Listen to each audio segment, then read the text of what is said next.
இந்த ஏடிஎம்கே பாஜக கூட்டணியை பொறுத்த வரைக்கும் ஒரு பிஜேபிக்கு மட்டுமே ஒரு 40 சீட்டு கேட்பதாக தகவல். அதை வந்து எல்லா மீடியாவும் வந்து அதை வந்து ரிப்போர்ட் பண்ணியிருக்காங்க. 40 கொடுத்துருவாரா எடப்பாடி பிஜேபிக்கு?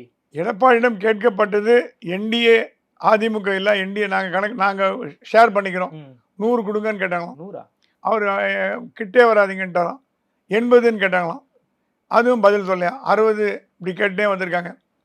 இவங்களுக்கு என்ன பிளான்னா 40 குறைஞ்சது 40 பாஜக போட்டி போடணும். குறைஞ்சது 40 சீட்ல பிஜேபி 40 சீட்டில் 40 to 50 எனிவேர் அந்த ரேஞ்ச். 60 கேட்குறாங்க, 40 போட்டி போட்டால் மீதி 20ல் வந்து மற்ற கட்சிகளாம் பிரிஞ்சு கொடுக்கலாம். பாமக 20க்கு எப்படி சார் ஒத்துப்பாங்க? 20க்குள்ள எப்படி ஒத்துப்பாங்க? 20க்குள்ள ஒத்துனாங்க, வேற வழி இல்லை. லாஸ்ட் டைமே ஏடிஎம்கே லாஸ்ட் டைம் அதிகமாக சீட் வாங்கினாங்க, 23 சீட் வாங்கினாங்க ஏடிஎம்கே. இந்த வாட்டி வந்து பாமக இந்த கூட்டணியில் இருக்கணும்னா பாஜகவோட கம்மியான சீட்டு வாங்கினா தான் இருக்க முடியும்னு ஒரு ரூல் வந்தாச்சு.